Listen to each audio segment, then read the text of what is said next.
नमस्कार दोस्तों, हमारे YouTube चैनल पर आपका हार्दिक अभिनंदन है। दोस्तों, आज हम दीनदयाल उपाध्याय जी के एकात्मक मानववाद पर चर्चा करेंगे। जब हम दीनदयाल उपाध्याय जी के एकात्मक मानववाद की बात करते हैं तो सबसे पहले हमें यह समझना चाहिए कि एकात्मक मानववाद का जो टर्म है वो सबसे पहले किसने दिया था। एकात्मक मानववाद का टर्म 1935 में जैक मार्टी ने सर्वप्रथम दिया था और जैक मार्टी ने इसको वैश्विक परिदृश्य में स्पष्ट करने का प्रयास किया था। लेकिन भारत के संदर्भ में भारतीय जनमानस के अनुरूप एकात्मक मानववाद की अवधारणा को स्थापित करने का श्रेय दीनदयाल उपाध्याय जी को जाता है।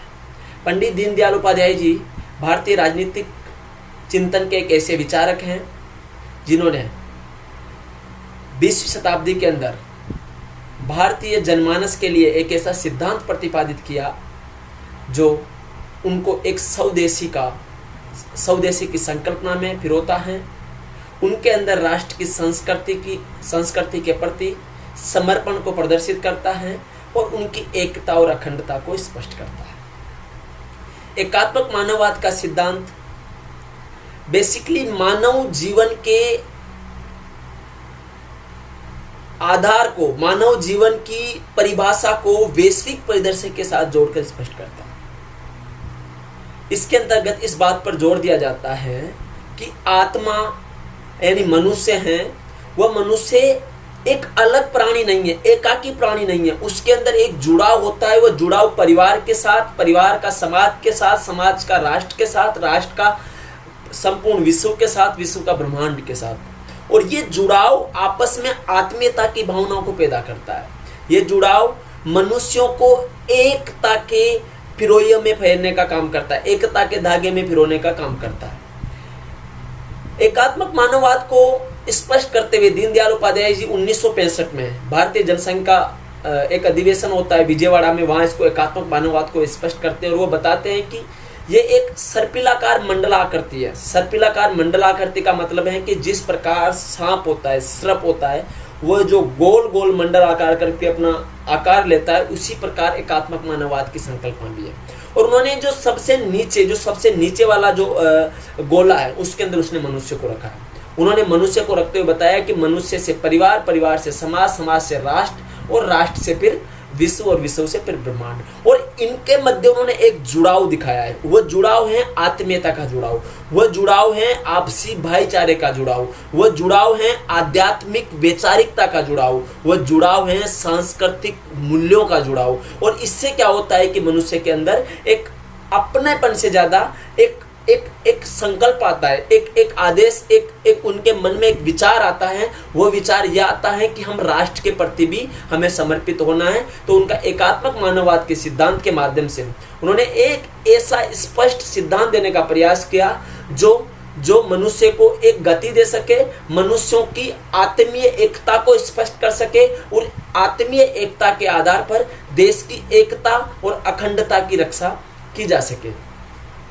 जब वह एकात्मक मानववाद के सिद्धांत की बात करते हैं तो वह उसके अंदर बेसिकली आध्यात्मिकवाद और संस्कृति को भी जोड़ते हैं।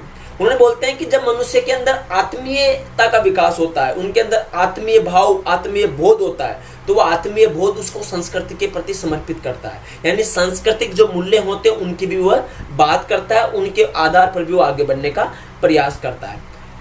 अगर हम देखा जाए तो दीनदयाल उपाध्याय जी का जो एकात्मक मानववाद का सिद्धांत है बेसिकली वो वसुधैव कुटुंबकम की बात करता है। यानी संपूर्ण ब्रह्मांड के लोग हैं वो आपसी भाईचारे में पिरोए हुए हैं।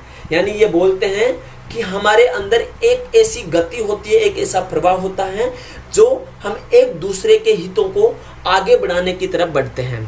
एकात्मक मानववाद के सिद्धांत के माध्यम से दीनदयाल उपाध्याय जी ने इस प्रकार की संकल्पना को प्रदर्शित करने का प्रयास किया ताकि विविधता में एकता की संकल्पना को स्थापित किया जा सके, ताकि मनुष्यों के मध्य होने वाले भेदभाव, उनके मध्य जाति धर्म के आधार पर होने वाले टकराव को समाप्त किया जा सके और उनके अंदर एक ऐसी भावना पैदा की जा सके जिससे वह अपने आप को राष्ट्र के प्रति, अपने आप को संस्कृति के प्रति समर्पित कर सके।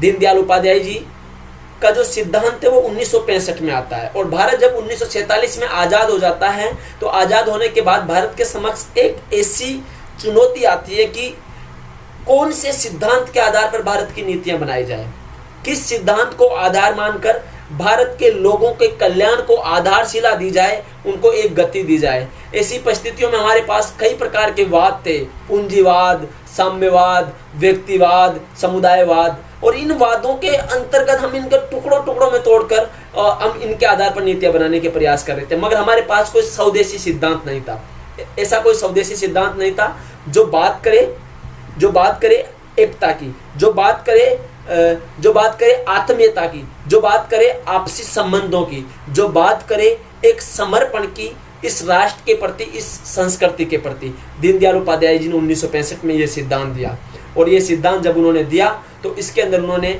मनुष्य को रखा, इसके केंद्र में मनुष्य को रखा, और बोला कि मनुष्य आपस में किस प्रकार से एकता की तरफ बढ़ सकते हैं, किस प्रकार से जो अखंड भारत की बात हम करते हैं वो अखंड भारत किस प्रकार से निर्मित हो सकता है। और उन्होंने अखंड भारत के साथ वैश्विक परिदृश्य को भी जोड़कर इसको और ब्रॉडली स्पष्ट करने का प्रयास किया है।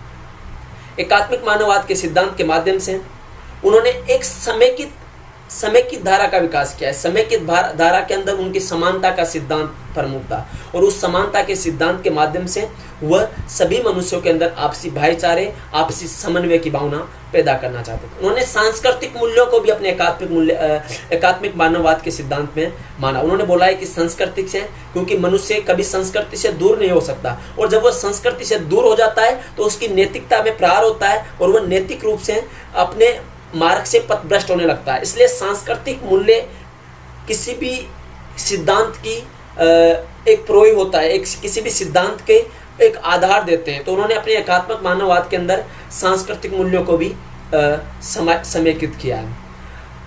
आगे हम देखते हैं कि दीनदयाल उपाध्याय जी के अपने एकात्मक मानववाद के सिद्धांत में अंत्योदय की बात भी की है। अंत्योदय का मतलब होता है कि समाज के सबसे कमजोर व्यक्ति, समाज का सबसे कमजोर व्यक्ति जिसका उत्थान किया जा सके।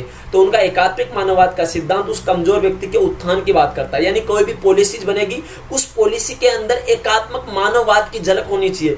उस नीति के अंतर्गत ये होना चाहिए कि हाँ, समाज में एक तबका, एक वर्ग ऐसा भी है जो बिल्कुल कमजोर है, उसका उत्थान जरूरी है। तो एकात्मक मानववाद के माध्यम से हम उसका उत्थान कैसे कर सकते हैं, उसको मुख्य धारा में कैसे ला सकते हैं, उसके लिए मनुष्य को केंद्र में रखकर उन्होंने ये बात की, और ये बात पूर्णतया लागू होती है। इस पर दीनदयाल उपाध्याय जी ने एक ऐसे सिद्धांत का निर्माण किया जो भारत के लिए, भारत के नीति निर्माताओं के लिए एक रास्ता बनाने का काम किया, जिससे कि वो अपनी नीतियों को इस सिद्धांत के धागे में पिरोकर संपूर्ण कर सके। और आज जब मैं आपसे इस बारे में बात कर रहा हूँ तो इसके आपके समक्ष ये मैं बताना जरूरी समझता हूँ, क्योंकि आज उन्हीं की विचारधारा को मानने वाले लोग भारत सरकार का प्रतिनिधित्व कर रहे हैं। तो दीनदयाल उपाध्याय जी एक ऐसे विचारक थे जिन्होंने हमेशा समेकित, यानी एक ब्रॉडली, एक समन्वयवादी सिद्धांत प्रतिपादित करने का प्रयास किया। मगर कई इतिहासकारों ने उनको एक वर्ग विशेष या हिंदुत्व के आधार पर झांक कर देखने का प्रयास किया, इसके उनको नजरअंदाज किया गया। मगर हम देखते हैं कि भारतीय राजनीतिक विचारकों की हम चर्चा करेंगे तो दीनदयाल उपाध्याय जी के बिना वह विचारक कभी पूरे नहीं हो सकते। दोस्तों, मैं बताना चाहता हूं कि जब 1952 में जनसंघ का अधिवेशन हुआ था तो श्यामा प्रसाद मुखर्जी ने यह बात कही थी कि अगर मुझे 2 दीनदयाल मिल जाए तो मैं संपूर्ण भारत का नक्शा बदल दूंगा, मैं संपूर्ण भारत का विकास कर दूंगा। तो उन्होंने दीनदयाल उपाध्याय जी की ऐसी प्रतिभा थी, ऐसे विलक्षणता उनके अंदर थी, उनकी दृष्टि एक ऐसी ब्रॉडली दृष्टि थी जिसके अंदर समाज के उत्थान के लिए उनके जो प्रयास हैं उनको हम कभी भी नज़रअंदाज नहीं कर सकते। आशा करता हूं कि एकात्मक मानववाद का संकल्पना आपके समझ में आई होगी। हम आगे ऐसे ही मिलते रहेंगे और आगे हम आपको नए वीडियो के माध्यम से समझाते रहेंगे। Thank you so much.